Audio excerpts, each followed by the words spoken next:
Go ahead and pull out your lawn chairs and apply that sunscreen. The Texas High School Baseball playoffs have arrived. Hello and welcome to Sports Talk. I'm Tyler Sloan. The McKinney Lions are in the postseason after a fourth-place finish in District 10-5A. Head coach Jeremy Price gives us the breakdown of their season and their first-round opponent. McKinney Boyd finished 5th in the very same district and will not make the postseason. However, some bright young stars were born throughout the course of the year, and Coach Brooke Court is here to talk about their bright future. Finally, the #1 ranked area team in the 4A poll is the McKinney North Bulldogs. Coach Jim Gatewood joins us to discuss the district championship and the road ahead for a possible state title. We're throwing fastballs like always next on Sports Talk.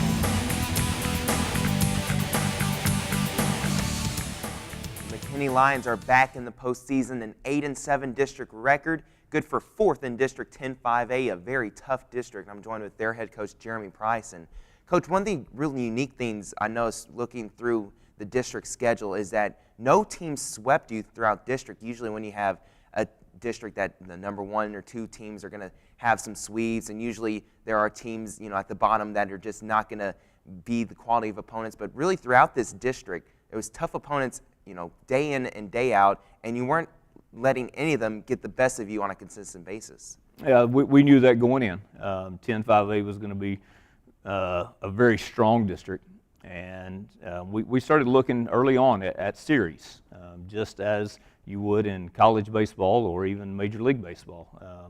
That's fairly unique to high school. Normally you only play an opponent twice, but looking at a 3-game series against opponents, we looked at that early on and stressed the importance of winning series. And so I feel good about how we finished.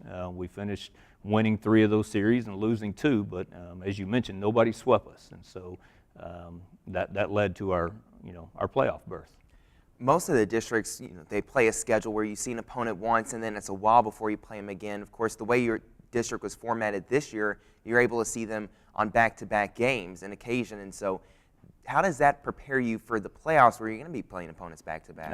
That was a big part of as a district, when we met and talked about the possibilities of this type of schedule. One of the big benefits was those that got into the playoffs would be, in our opinion, better prepared, because from a coaching standpoint, from a player standpoint, you had to game plan for those types of situations for the same opponent within the same week. And so we hope that doing that throughout the district season will benefit us going into the playoffs. One of the big keys about winning playoff series is having a good pitching staff. You certainly had that this year, especially Brad Vesser and Brett Ganaway on the mound to start games. They both had stellar seasons with ERAs under 2, which is really something that doesn't happen for too many high school teams throughout the course of a year. It's really hard to have pitchers that throw that well. Why were they able to be so successful this year? It's a tribute to both of those young men and their work ethic. They both had tremendous off seasons.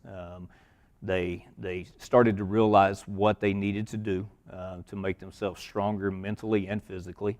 And a lot of credit has to go to our pitching coach.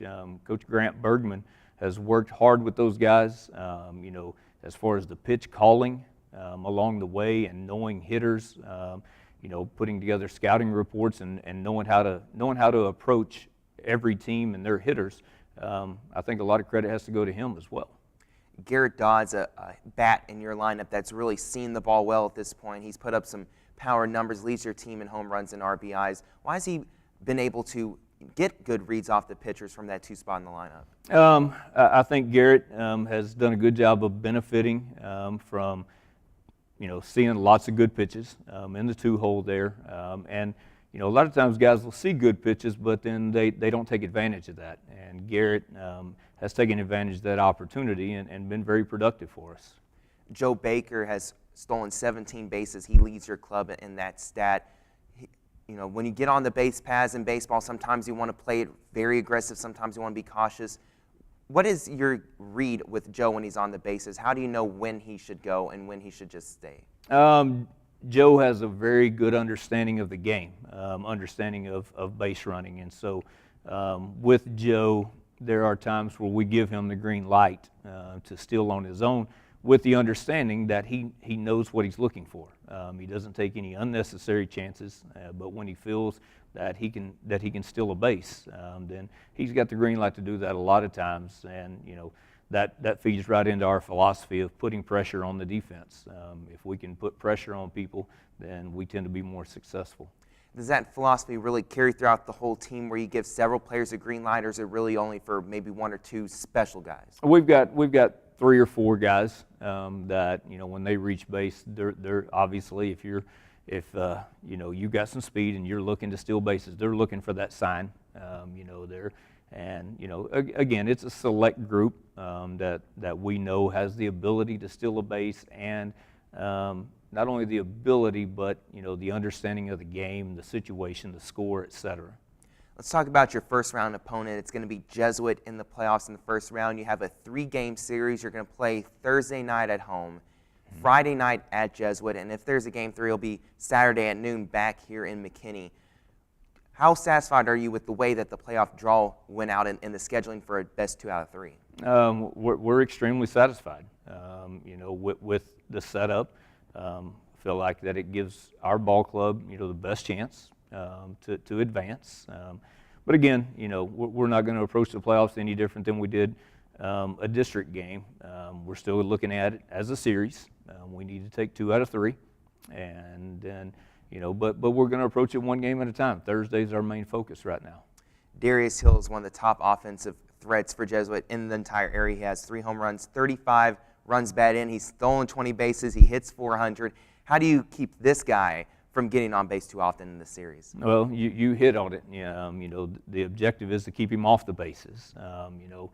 We will have a game plan going in. We've seen Jesuit now 3 different times, so we've had a chance to scout them, evaluate their players, what their strengths and weaknesses are, and so we do have a game plan, and the biggest thing there is to try to keep him off the bases. Jesuit's star pitcher is Johnny Moore, and he has a 9-2 record this year, 67 strikeouts. What have you noticed through scouting that he does exceptionally well? He commands 2 pitches very well, and his strikeouts, he's got certain things he goes to try to record his strikeouts. He's got an out pitch, and going in, we'll try to take that away from him. Have a game plan to take that out pitch away. We actually saw him throw this past Saturday, and so we got to see him for 7 innings. And so we've got a game plan going in, and we'll try to execute that game plan. And Jesuit had to play Saturday against WTY to make sure they were in a tie for the first seed in their district. Winner got that first seed, so that's how they want to play your team. Bullpens are such an important factor in playoff series as well. You can't always have the starters go 7 innings. It just doesn't always work quite to your favor. How confident are you in your bullpen pitchers in those situations that you'll need them in the late goings? Well, again, I think our district schedule has done a good job of preparing, our bullpen for that. Nathan Ossam has been good for us coming out of the bullpen. Cal Kilgo has got some starts as well as come out of the bullpen.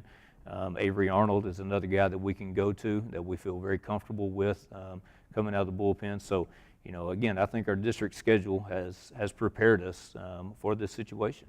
Well, Coach Price, it's been a great season so far, and good luck to you in the playoffs, especially in this first round series against Jesuit. Thank you. Appreciate it. That's the McKinney Lions finishing 4th in District 10 5A, going to the playoffs. They're taking on Jesuit at home Thursday night, on the road Friday night, and if there's a game 3 Saturday at noon, the McKinney crowd is going to need to come out for another home game.